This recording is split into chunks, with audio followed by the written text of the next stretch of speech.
So, you're thinking of moving off grid. You're wanting to move off grid, but you don't know how you can afford it. Stay tuned, I'll show you how.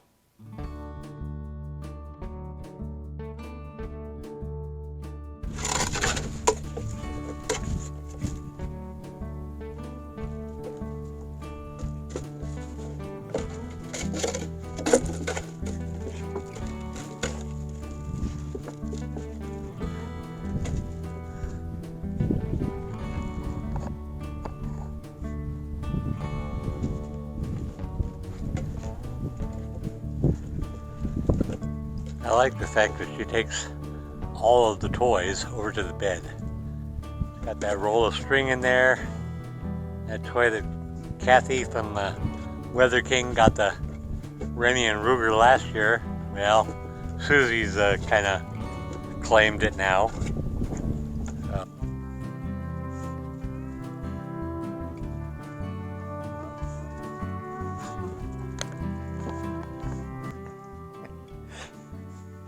That's a little safe haven underneath my rocking chair.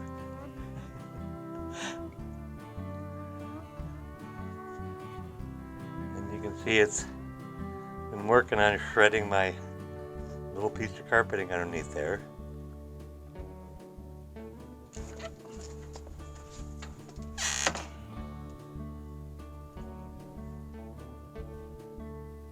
It knows it's not supposed to.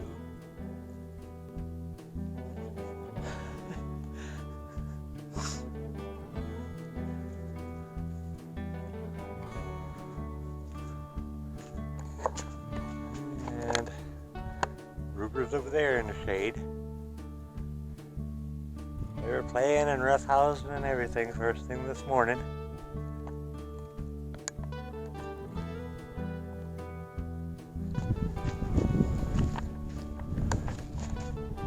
I'm assuming Remy's getting better. It's been almost a week. Doesn't seem to, other than the fact that up here, it's just itching her like crazy. She keeps licking it. Not down there where the incision is, but up there right where the edge of the haircut was. So, I've done all my feeding, done all my watering. The other day, when I was picking them up after being spayed, the lady I was talking to says, "Oh, the puppies recover much quicker than the mamas." It's like, yeah, I didn't think of it at the time, but I don't think an adult dog could survive what puppies do. Just the way they flop around, throw themselves around, they're not afeard of nothing.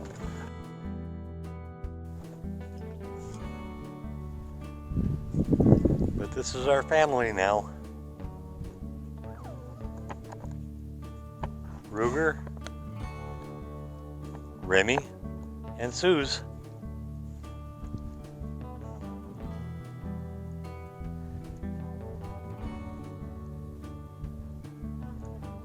Yeah, like I said, right where the edge of the hair is where it itches her the most. So, another absolutely gorgeous day here on the ranch. I was just sitting out here this morning thinking, man, I love summer in the desert. Everybody thinks I'm weird. It's just so beautiful. I'm guessing it's probably about 75 degrees. Nice little breeze, which I'm sure you can hear. Another beautiful, breezy day here on the ranch.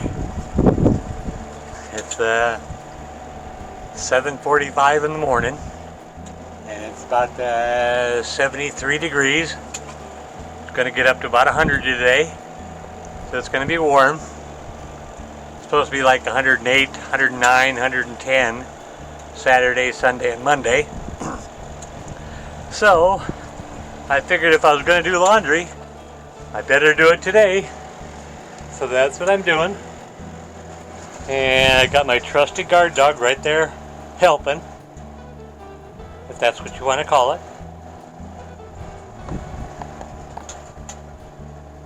Yeah, it's a good Suze. It's a good Suze, yeah. That's a good Suze. And Remy's inside the house because the flies and stuff were bothering her where they shaved her. She does not like where they shaved her. So yeah. And Ruger's over there underneath the Jeep somewhere. And I was really proud yesterday. I don't know where they caught it, but yesterday all three of the dogs were inside the cabin, taking a nap or whatever. I let Remy out, and then right away Susie wanted to go out, of course. About 2 minutes later, Susie's up here on the porch chewing on a pack rat that Remy had brought the rat with inside the trap over to Suze, and she was just munching away on it. So that cool trainer to love the taste of pack rats. So yeah, she was just munching away on it up here on the porch, which I thought was fine. No problem with that. Anywhere she can eat a pack rat is fine with me as long as it's not inside the cabin. So, good morning, everyone. Desert Horizons, AZ Off-Grid Unplugged Cabin Ranch. This is going to be about how to get out of the situation that you're in, move off-grid, save all sorts of money, and keep the job you've got. First thing you got to do is get a map, pinpoint where your job is, and then put a circle around that, roughly about an hour and a half, where you can get to in an hour and a half from your job. Because that's one thing if you want to keep that job. If you don't care about that job, or you can get any other job, then it doesn't make any difference. What the hell's wrong with my hair? Oh well. Anyway, so right now, say you take 15 minutes to get from your home to work, probably more than that. So if you draw that circle around where it takes an hour and a half to wherever that circle goes, and then find a piece of off-grid property in that circle. So if it takes an hour and a half to get to work, so it's add say 2 hours a day to your commute, but then you don't have to pay for mortgage or rent or whatever your situation is now. The way I did it was I bought this piece of property for $1,000, and I got this place almost totally paid off now.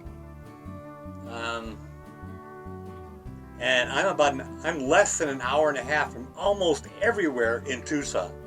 But I'm way out. I'm almost an hour out of Tucson. But when you get to Tucson, it takes a half hour to get from pretty much downtown Tucson to any place. So, like I said, an hour and a half, and I can be anywhere in Tucson. I can get any job. I used to be the executive pastry chef at the Hilton El Conquistador. And from here to there would be right at an hour and a half, but I could get there in an hour and a half. And if I could do that and save $1,200 a month for 2 hours a day, average 21 to 22 work days a month, so that would add 44 hours to my work month, roughly. And if I took all the money that I was paying towards rent or mortgage and put that in my back pocket and got paid for doing the drive back and forth versus where you are living now and not able to save any money, not able to get ahead. But if you can live off grid, which is easier than I ever thought it was going to be by all the videos and all the other stuff I've ever watched, if you plan properly, proper prior planning prevents piss poor performance.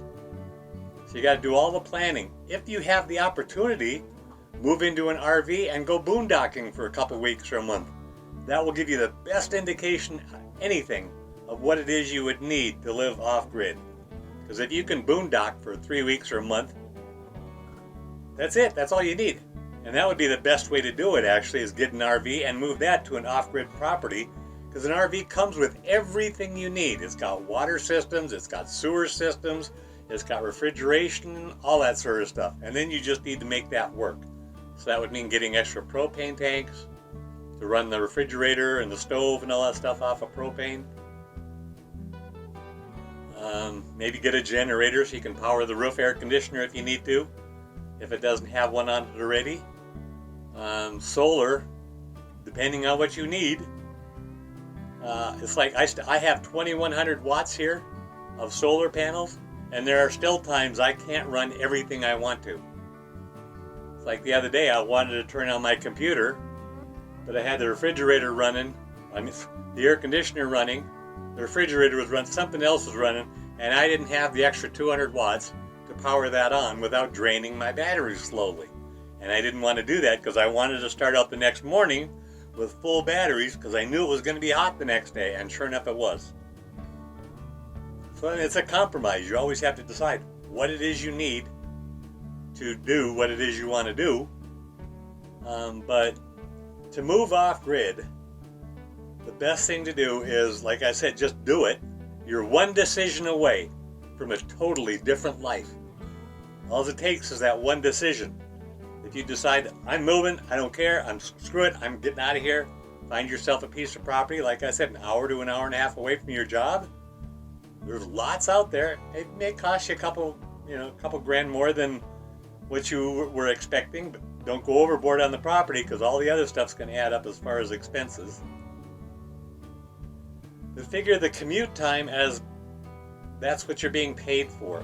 The extra that you're being paid for. You're already making your income every month, but a third of it or more is going towards rent or mortgage, whereas a third of it could go straight into your pocket if you weren't paying for rent or mortgage. You may have a land payment, you may have a house payment for a year or two, but then that's it. You're going to be done. If you want to see how to do it, go check out Prepper Nurse 1. He moved off-grid several years ago, probably 7 years ago, and he was still working. But the finances were such that it was so much more advantageous for him to drive that extra distance versus paying the mortgage where he was living. So, like I say, you take a map, draw a circle around it, and then you take a piece of paper and you write down how much you're paying for mortgage or rent every month, and then figure out how many hours you have to work net to make that payment. Because that's what you're getting paid, is net. You're not getting paid gross. So if you got to work, 80 hours a month to make that mortgage payment, I used to do that.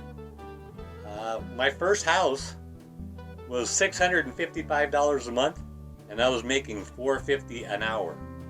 You do the math on that, you'll see it doesn't work. But I did it. And then moved to Oklahoma and got a $1,650 a month house payment. I was making more money, but it was still a struggle. I was a truck driver at the time, and I kept driving by all these properties around Oklahoma City on the way to Tulsa. There's so many properties around there, and I could have bought a chunk of property, moved off grid, not paid the $1,650 a month, and I would have been so much farther ahead. But as it was, I decided to do it when I did it, and I'm glad I did because I'm able to afford to retire now, because there won't be too many more years, and the taxes on this property are going to be shooting up. Food prices are already going up. Guess what? Electricity is going up. Everything is going to be costing more money. So if you don't have the finances to survive, you need to do the math on this. But if you don't have the finances to survive for however many years you're going to want to do it, then it's time to get out. Get off grid. Start spending your money on your life versus paying for the banker or the homeowner that you're renting from or the apartment owner that you're renting from, which is just money you're pissing away every month. Now, if you want any more information on how to do this, I'll be more than happy to help you answer any questions you have deserthorizons@hotmail.com. That's in every one of my descriptions for videos going back years. My email address, deserthorizons@hotmail.com. If texting or calling is easier for you, there's a phone number in the description. You can call and leave a message. Usually I will respond with an email or a text back. But it's cheaper to live off-grid than it is to live in town. And if you're the type of person that would prefer to live off-grid, make that one decision that will totally change your life.